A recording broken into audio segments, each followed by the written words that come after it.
Sir ಎಲ್ಲ ಬನ್ನಿ ಹಿಂದೆ ಬರ್ರಿ ಸಾಕಲ್ಲ ಮೇಘರಾಜರು ಎಲ್ಲಿದ್ದಾರೆ ಬರ್ರಿ ಕರಿ ಹಾಂ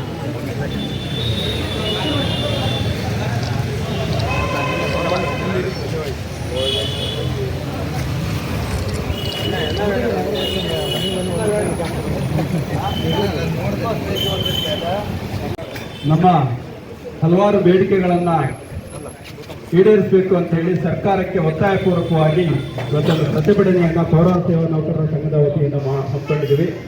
ಈ ಒಂದು ಮನವಿಗೆ ಸ್ಪಂದಿಸಿ ನಮ್ಮ ತಾಲೂಕಿನ ಜನಪ್ರಿಯ ಶಾಸಕರಾಗಿರ್ತಕ್ಕಂಥ ಶ್ರೀಯುತ ಗೋಪಾಲಕೃಷ್ಣ ಬೇಳೂರು ಸರ್ ಅವರು ಆಗಮಿಸಿದ್ದಾರೆ. ಅವರಿಗೆ ಹೃತ್ಪೂರ್ವಕವಾದ ಸ್ವಾಗತವನ್ನು ಒಂದು ಸಭೆಗೆ ಕೋರ್ತಾ ಇದ್ದೀನಿ. ಜೊತೆಗೆ ನಮ್ಮೆಲ್ಲ ಬೇಡಿಕೆಗಳನ್ನು ಈಡೇರಿಸಿಕೊಡ್ಬೇಕು, ಆ ಸಂಕಲ್ಪವನ್ನು ತಾವು ಮಾಡಬೇಕು, ಸರ್ಕಾರದ ಜೊತೆಗೆ ಮಾತಾಡಬೇಕು ಅಂತೇಳಿ ತಮ್ಮಲ್ಲಿ ಮನವಿ ಮಾಡ್ತಾ ತಾವೇನು ಮಾತಾಡಬೇಕು ಅಂತೇಳಿ ವಿನಂತಿ.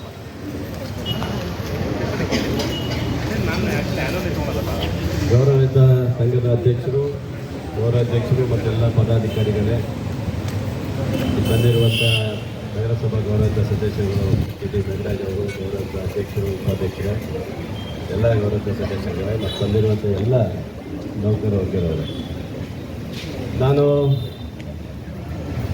ತಾವೇನು ರಾಜ್ಯಾದ್ಯಂತ ತಾವೆಲ್ಲರೂ ಸರ್ಕಾರದ ವಿರೋಧ ಹೋರಾಟ ಮಾಡ್ತಾಯಿದ್ದೀರಿ. ನಮ್ಮ ರಾಜ್ಯ ಸರ್ಕಾರ ಬಂದ ಮೇಲೆ ಎಲ್ಲರನ್ನೂ ಕಾಯಂ ಮಾಡಬೇಕಂತ ಹೇಳಿ ರಾಜ್ಯ ಸರ್ಕಾರ ಇವತ್ತು ತೀರ್ಮಾನ ಮಾಡಿದ್ದು ನಿಮಗೆ ಬಂದಿದೆ. ಅದರ ಜೊತೆಗೆ 7ನೇ ವೇತನವೂ ಸಹ ನಿಮಗೆ ಜಾರಿಗೊಳಿಸಿದ್ದಾರೆ.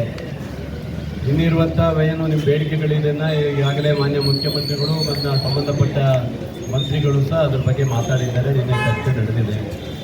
ಈಗಾಗಲೇ ಒಂದು ಸುತ್ತಿನ ಮಾತುಕತೆ ನಡೆದಿದೆ. ರಾಜ್ಯದಲ್ಲಿ ಏನು ನಡೀತದೋ ಅದಕ್ಕೆ ಸಂಪೂರ್ಣ ನಿಮ್ಮ ಪರವಾಗಿ ನಾನು ಬೆಂಬಲ ಕೊಡ್ತೇನೆ ನಿಮಗೆ ಅಂತ ಹೇಳಿ ನಾವು ಈ ತಾಲೂಕಿನ ಸ್ವಚ್ಛತೆ ಕಡೆ ಗಮನ ಕೊಡುವಂಥವ್ರು, ಆರೋಗ್ಯವನ್ನು ಕಾಪಾಡುವಂಥವ್ರು. ಈ ತಾಲೂಕಿನಲ್ಲಿ ನಮಗೆ ಸ್ವಚ್ಛತೆ ಭಾಳ ಮುಖ್ಯ ಮಾಡಿಕೊಡುವಂಥ ನಿಮ್ಮ ಕಾರ್ಮಿಕರಿದ್ದೀರಿ. ಎಲ್ಲರೂ ಇರೋದರಿಂದ ನಿಮ್ಮ ಸೌಲಭ್ಯಕ್ಕೆ ಯಾವುದೇ ಕೊರತೆ ಆಗೋ ರೀತಿ ನೋಡ್ಕೊಳ್ಳೋ ಜವಾಬ್ದಾರಿ ನಮಗಿದೆ. ನಮ್ಮ ಸರ್ಕಾರದ ಮುಖ್ಯಮಂತ್ರಿಗಳು ಮತ್ತು ಅದರ ಸಂಬಂಧಪಟ್ಟ ಮಂತ್ರಿಗಳಿಗೆ ನಾನು ಸಹ ಈ ಲೆಟ್ರನ್ನು ನನ್ನ ಲೆಟ್ರ್ ಮೂಲಕ ಇದನ್ನು ಅವ್ರು ಕಳಿಸ್ಕೊಡೋ ಜವಾಬ್ದಾರಿ ನಾವು ಮಾಡ್ತೀವಿ.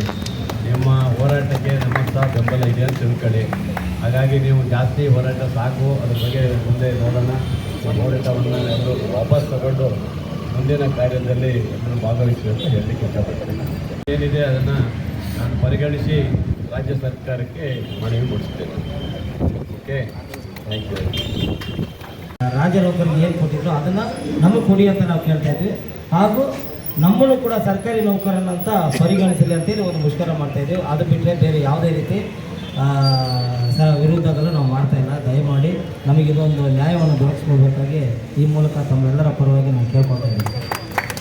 ಸರ್ಕಾರಿ ನೌಕರರಂತ ಪರಿಗಣಿಸ್ಬೋದಂತ ರಾಜ್ಯ ಮುಖ್ಯಮಂತ್ರಿಗಳೇ ಹೇಳಿದ್ದಾರೆ. ನೀವು ಕಾಯಂಗೊಳಿಸ್ಬೇಕಂತ ಹೇಳಿದ್ದಾರೆ. 12,000 ಜನರು ಕಾಯಂಗೊಳಿಸ್ಬೇಕಂತ ಹೇಳಿದ್ದಾರೆ. ಇನ್ನೂ ಯಾವ ಥರ ಮಾಡಬೇಕಂತ ಅರ್ಥ ಆಗ್ತಾಯಿಲ್ಲ. ನೀವು ಕಾಯಮೇ ಇನ್ಮೇಲೆ ಕಾಯಂ ಮಾಡಬೇಕನ್ನೋದು ಏನು ಹೇಳಿದ್ದಾರೆ. ಉಳಿದವ್ರಿಗೆಲ್ಲರನ್ನೂ ಕಾಯಂ ಮಾಡ್ತಾರೆ, ಎಲ್ಲರನ್ನೂ ಮಾಡಿಕೊಡ್ತಾರೆ. ನಿಮ್ಮ ಏನು ಬೇಡಿಕೆಗಳಿದೆ ಆ ಬೇಡಿಕೆಯನ್ನೆಲ್ಲ ಈಡೇರಿಸುವ ಜವಾಬ್ದಾರಿಯನ್ನು ರಾಜ್ಯ ಸರ್ಕಾರಕ್ಕೆ ನಾವು ತಿಳಿಸ್ಕೊಡ್ತೀವಿ. ಓಕೆನಾ? ಹಾಗಾಗಿ ನಿಮ್ಮ ಬೇಡಿಕೆಗೆ ನಾವು ಸ್ಪಂದಿಸಿದ್ದೀವಿ. ನೀವು ದಯವಿಟ್ಟು ಎಲ್ಲರೂ ವಾಪಸ್ ತಗೊಂಡು ತಮ್ಮ ಮೂಲ ಕರ್ತವ್ಯ ಮಾಡ್ತಾರೆ.